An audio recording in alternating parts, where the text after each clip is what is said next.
This place has a name today, and it's marked on maps. But for many generations, this place was known simply as the West. This portion of the West was in the original Wyoming territories near the entrance to Yellowstone National Park. William Buffalo Bill Cody built a town here in the Rockies, and it still bears his name, Cody, Wyoming. The West that was built by the early pioneers is long gone. Their contributions will forever be left in history.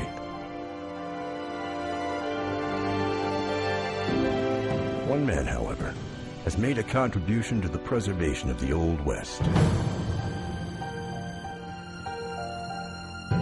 Bob Edgar, born in the Oregon Basin just south of Cody, has created a town that preserves the Wyoming experience with its reconstructed original buildings and historic cemetery.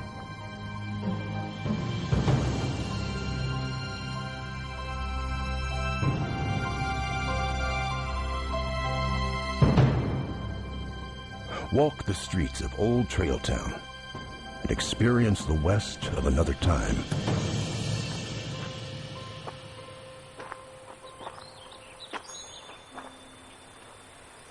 Old Trail Town is more than a collection of historic old buildings. It's a setting where the ghosts of the past come alive.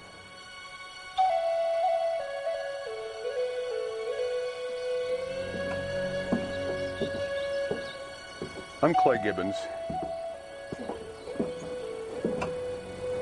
Old Trail Town, what can you say about it other than it's the most unique collection of old historic buildings that you're ever going to find? It's the vision of a good friend of mine, Bob Edgar. We have been lucky because we did start early when these old frontier buildings were still here. And it seemed important, and I still think it's important to preserve those things, and we're still out looking. Bob was a man from the country, born and raised out in the hills, grew up out in the hills. He'd rather sleep outside than indoors. Grew up around guns, wildlife, became a tremendous marksman with a gun, especially a Colt 45.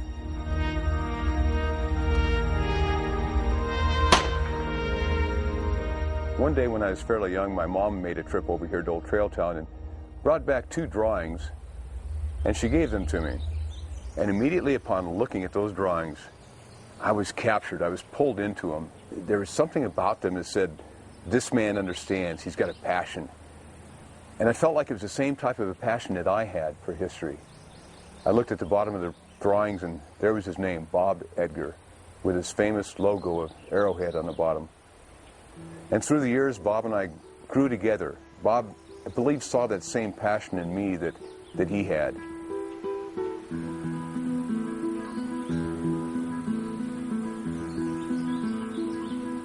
Some of these buildings were intact enough that Bob was able to pick them up in one piece and move them here. Other buildings were not that good that he had to number them and draw them and painstakingly take them down log by log, board by board, haul them up to Old Trail Town, and very meticulously put them back together.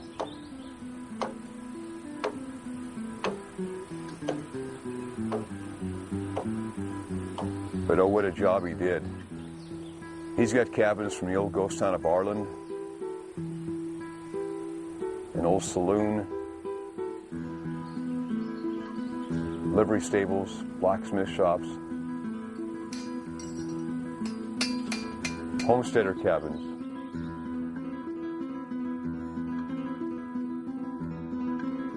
schools, outlaw cabins. Here we are in Butch Cassidy's famous hole-in-the-wall cabin. Came from the hole-in-the-wall country around Casey, Wyoming. This cabin, of course, has a lot of feel to it. It's a wonderful place to be, especially now to talk a little bit about Butch and some of the information I've been able to discover about Butch that is not very widely known. A couple of years ago, I was doing some inventory, and I was in one of the buildings, and I noticed back in the corner an old set of bellows standing. But behind the bellows was a stick of wood sticking out. I thought, what was that? I found this old cross. Stopped here with visiting some friends and had my arm up on this old saddle, this old relic of the past, rotted wood and rotted leather. And one of my friends said, "Clay, look." I thought he was looking at my sleeve, and I says, "What?" And he pointed to it. And he showed me the bullet hole that ripped through the thing the Indians loved was beads. They loved adornment in their clothing. And the beads were supplied from fur traders and people who would come up and trade with the Indians. The beads mostly came from construction of this cabin. Lucy lived with the 3 young children, all girls, in a tent. And when Luther wasn't around, she had to tend her sheep, move them to greener grass, and move them to water. And she only had one alternative for the kids while she was gone all day, and that was to tether them to the sagebrush to keep them from wandering off. She always left a dog there to protect them from wolves. Can you imagine having to leave your young children tied to sagebrush like an animal? It's a wonderful collection of memorabilia and artifacts from the Old West, starting with the Indians in the fur trade area. A beautiful collection of arrowheads and stone tools that the Indians used in making their living. Here's some of the better types that you'd find in this country. Brought these along.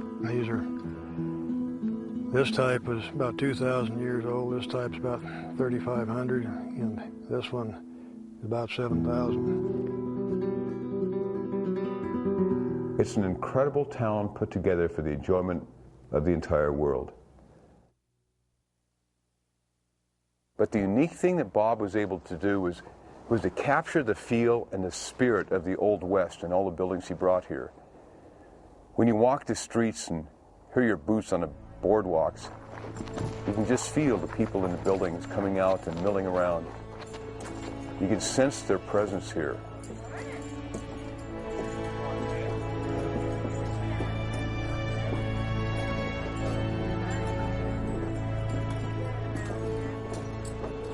It's a very unique experience, and Bob's done a tremendous job in being able to save this for the world. Yeah, when you come to Old Trail Town, you'll feel it. You'll know it. And if you're lucky, you'll see the ghosts walking the town.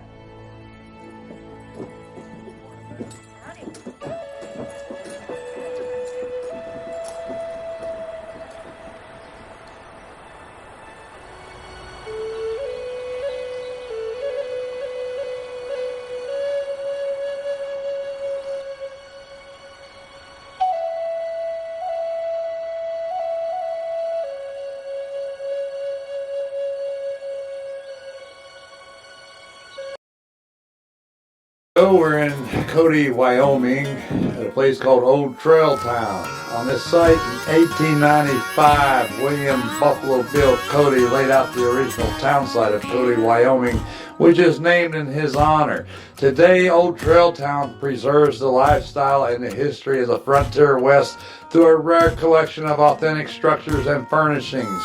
From remote locations in Wyoming and Montana, these historic buildings were carefully disassembled, moved, and reassembled here at Old Trail Town by the Western historian Bob Edgar and his friends.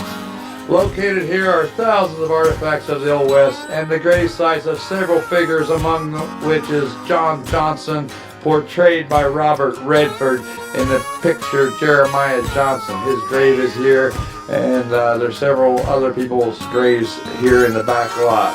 There are also original cabins used by Butch Cassidy and the Sundance Kid, and a Wyoming saloon which was frequented quite often by Cassidy and his hole-in-the-wall gang. On this site is the log cabin of Curly, a Crow Indian Army scout who helped guide George Custer and the 7th Cavalry to the Battle of Little Bighorn in 1876. Old Trail Town exists today as a memorial to the unique American experience known throughout the world as the Old West. It's the Old West! Wow, little kids doing their lasso. Woo!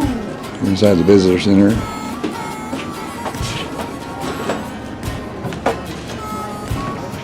I guess it used to be a general store from 1900 up there where they built the dam. This is the Taggart Carpentry Shop from 1901. He was a Mormon pioneer. He came to the Bighorn Basin by wagon train in 1900.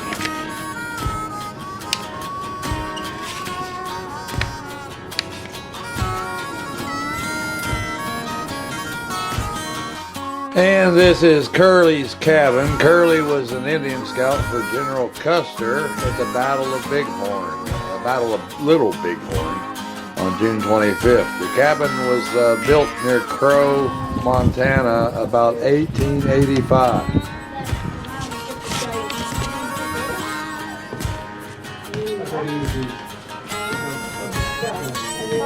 Not sure why they called him Curly. His hair was in braids. Although them Indians run around with no moccasins on sometimes. Maybe his toenails were curly.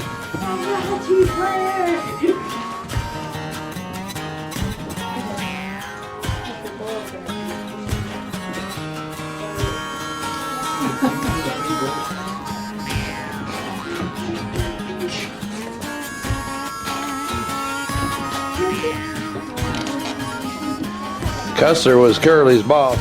I sure wouldn't hang a picture of my boss on my bedroom wall.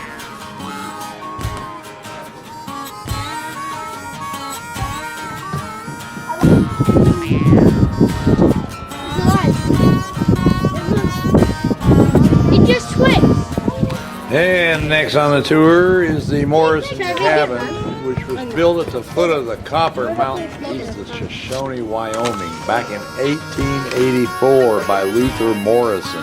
The Morrisons brought some of the very first sheep into central Wyoming back in 1882.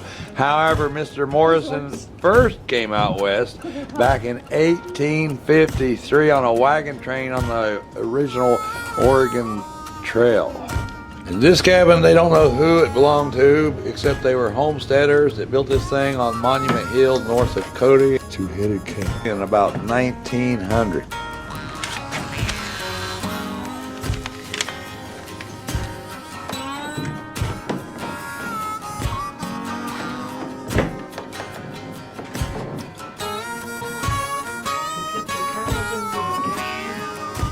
Okay.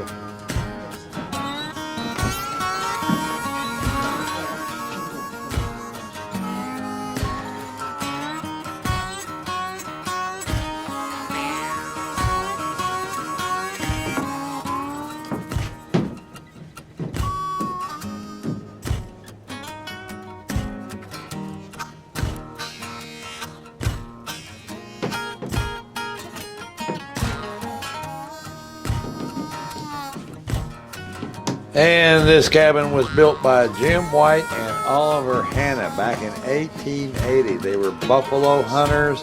They built this cabin at Shell Creek, Wyoming, at the hunting camp of Jim White. But Jim White was murdered in the camp in late October 1880, and then the cabin was then used by a man named Al Kirshner when he homesteaded the property back in 1889. And next is the Coffin School. This cabin was built at the Bar W Ranch on the Wood River west of the Metis, hard to pronounce this stuff, Metis in 1884. It was used as a school for several years. It got its name from the tragic death of Alfred Nauer, who died of gangrene in his cabin in 1885. He chopped his leg half off when he was chopping wood. This is the first store that was built in Shell, Wyoming in 1892, and it's called the Shell Store.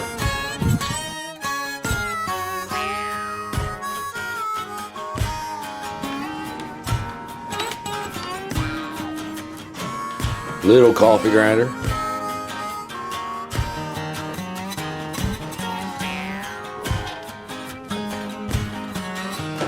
Stomach bitters.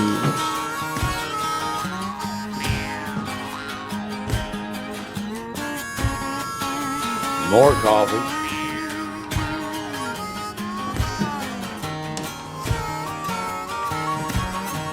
Cool coffee grinder. The reason they needed them stomach bitters is they drank so much damn coffee.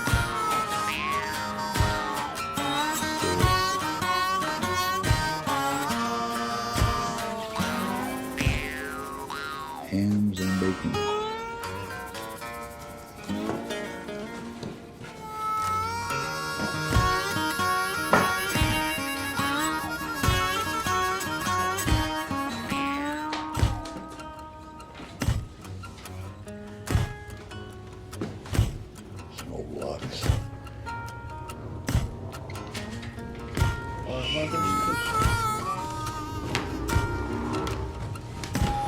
George Washington Tobacco.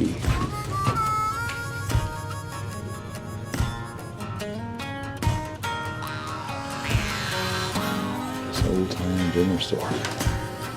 So one of the first settlements in the Bighorn Basin in Wyoming back in 1885 was a town called Bonanza.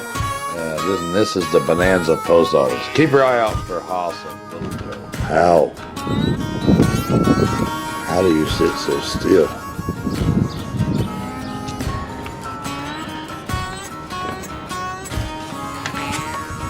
Okay, great way to end part one. Here's the hole-in-the-wall cabin where Butch Cassidy and the Sundance Kid and a bunch of other outlaws, the famous hole-in-the-wall gang. The hole-in-the-wall gang, not because they peep through holes in the wall at women or nothing like that, although they may have. It's because the cabin was built in wall country west of KC, Wyoming, and back in 1883. This guy's still building it. Yeah, you can come in and look around. This is still solid, it's just top board is wearing out. Gotta put a new one in. We drove by a hole in the wall, but I didn't actually drive up there because you guys took the cabin. Well, I guess originally there was 5 cabins there. Was there? Somebody told me. I don't know what's left there, but anyway. They drank so much damn coffee.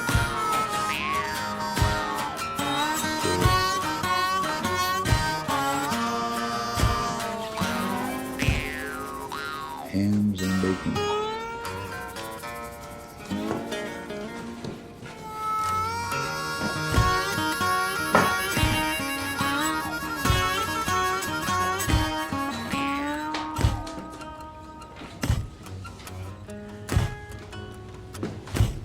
Some old logs.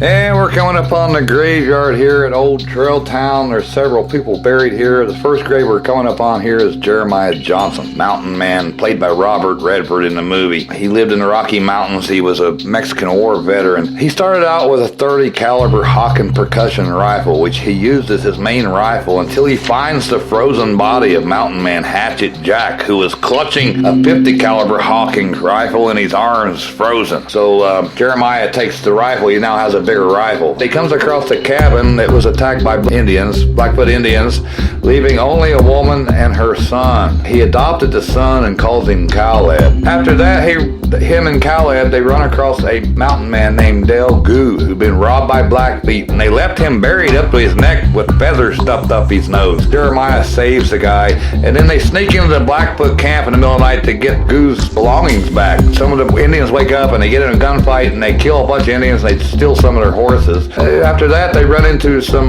flatheads who were been Christianized by missionaries. You know, Jeremiah didn't know, but he gave the chief some of the scalps from the Blackfoots, because the Blackfoots were the head's enemies, and gave the chief some horses. But he didn't know that when you give a gift like that to the chief has to either give you a better gift or kill you. That was the rule. So the only thing the chief could give him that was better was his daughter. So he gave Jeremiah his daughter, that Jeremiah then married, and they became a family. He built a cabin and they lived in the cabin. And then one day the U.S. Army came to Johnson wanting help to go take a trip to look for a lost wagon train. Talked him into doing it. He didn't want to, but they talked him into it. On the way back, he noticed some blue beads on some graves on the way back, and he realized the graves were off of his wife's necklace. And he gets back to the cabin and finds his family dead. And he's angry. So he goes off after the warriors that killed his family. He kills all of them except one. He leaves one that goes and tells everybody what happened with Jeremiah Johnson and how he was taking revenge on the warriors that killed his family. Tribe killed his family, then sends their very best warriors in to kill Jeremiah for what he did to their warriors. They send them one by one, and Jeremiah kills them one by one. After that, the Crow Indians become to respect Jeremiah. He went back to where Caleb's mother lived, and she had died, but near the cabin was a monument. Crow Indians built to Jeremiah for his bravery for killing all of their warriors. They respected him, and he grew into a legend. This is the grave of James White, buffalo hunter, but he was born James Wilson in 1868, and then his wife was wooed away by a rich man, and Mr. White got so upset he shot the rich man dead and then fled. Walked 700 miles to Texas because there was a $5,000 bounty on his head. That's when he became Jim White instead of James Wilson. And he preferred to travel by wagon or wagon train, not by horse, and he hunted on foot. It was said that he killed 16,000 buffalo. Bill Cody was only said to kill a little under 5,000. So Jim White was like the biggest buffalo hunter ever. He could kill a deer from 500 yards. He was killed by unknown men, and his body was found buried under a pine tree near his cabin. His wagon, his mules, and all of his equipment were gone. This grave is Jack Stillwell, known as Comanche Jack. His brother was killed by Wyatt Earp. At age 14, his parents sent him out to get water at the well. He never came back. He walked 700 miles to Kansas City instead, and he joined a wagon train headed to Santa Fe, New Mexico. He explored Indian territory with General Custer. He went out west after that to revenge the killing of his brother by Wyatt Earp, and then he ended up becoming a U.S. Marshal himself in Anadarko, Oklahoma. This whole next set of graves has an entire story that goes with it. This is about William Gallagher and his friend Blind Bill and their relationship with Belle Drury, the lady in blue. Blind Bill and William Gallagher. Now, William Gallagher was an outlaw, kind of an outlaw. He kept getting in trouble, but he never really went to jail. He wore a gun most of the time, had a really bad temper.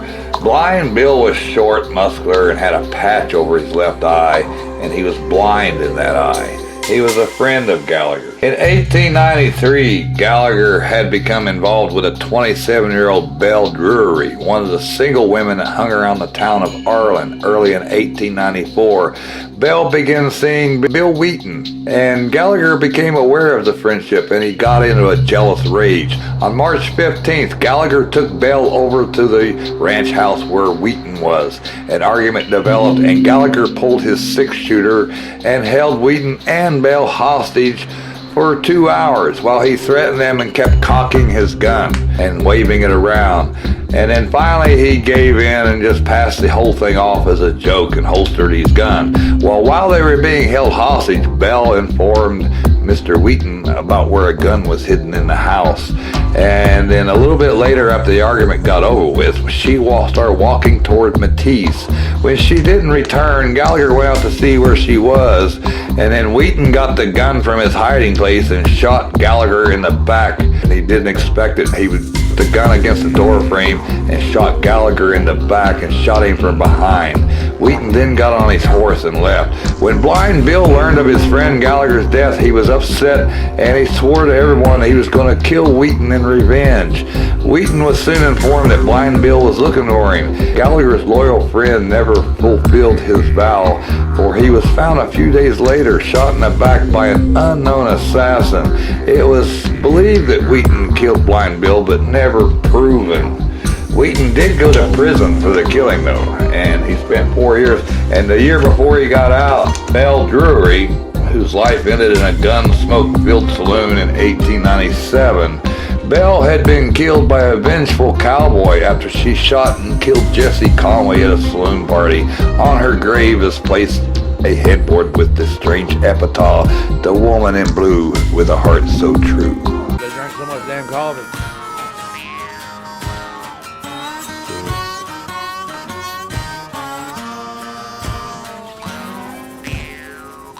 Hams and bacon.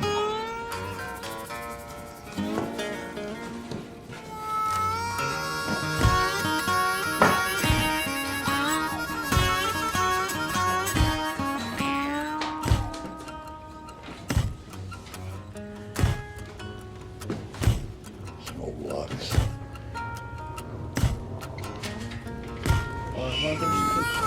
They drank so much damn coffee.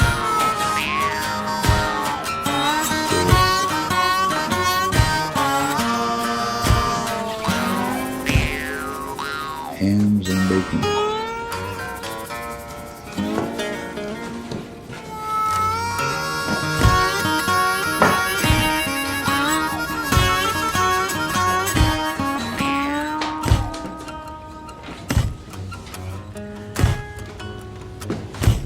Some old logs.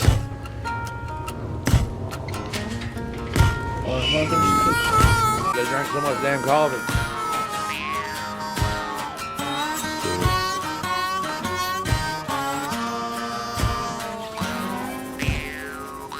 Hams and bacon.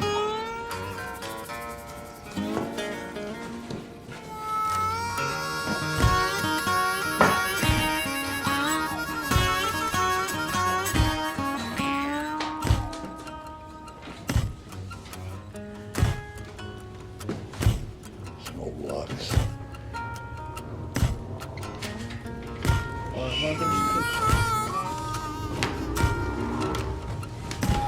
George Washington. And the next grave we're going to be coming up on here in just a second is John Coulter. He was on the Lewis and Clark expedition. He was the hunter charged with getting food for the expedition. He's mainly known for something called Coulter's Hell, because when they came back from the Lewis and Clark expedition, he was telling people about the geysers and mud pots of Yellowstone. They thought he was making it all up and he was crazy, and they called it Coulter's Hell. Now I think the best story about Mr. Coulter is in 1809. He was going up the Jefferson River with a Mr. Potts. They encountered several hundred Blackfoot Indians who demanded they come ashore. Coulter immediately came ashore. They disarmed him and stripped him naked. Mr. Potts refused to come ashore, and the Indians shot him and wounded him. He returned fire and killed one of the Indians, but then the Indians riddled Mr. Potts' body with bullets, drug him ashore, and they hacked him to pieces. Then they turned to Mr. Coulter and they told him to run. So he ran. And as he looked behind him, he saw a whole pack of young Indians, prospective braves, coming after him. He ran several miles, still naked and exhausted, bleeding from the nose, had blood all over his face, but he was far ahead of the group except for one young brave that stayed right on his tail. He couldn't get away from the one brave, and he realized he was getting tired. He was going to have to stop. So as he turned his head, he saw the savage not 20 yards from him. Determined to avoid the expected death blow, he suddenly stopped, turned around, spread his arms. The Indian was just in mid-throw with his spear. It surprised him and he stumbled and fell. The spear stuck into the ground right beside Coulter. He pulled the spear out of the ground, ran toward the Indian, and pinned him to the ground with the spear and killed him.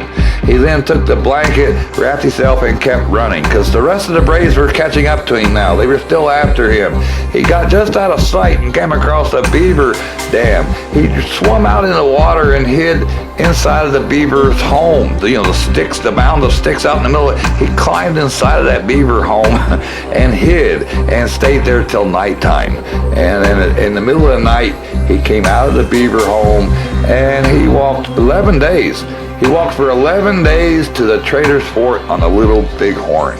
That was some story. And the rest of these plaques are not really graves, but tributes to mountain men that was in the area. Jeremiah Strong Smith was known for maps with the Lewis and Clark's expedition. And then there's George Drulard, who was the interpreter that could interpret Shoshone Indian language for Lewis and Clark. And then last there's James Old Gabe Bridger, and he's mainly known for discovering Bridger Pass, which cut 61 miles off of the Oregon Trail. Saved people a lot of time.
Thank you.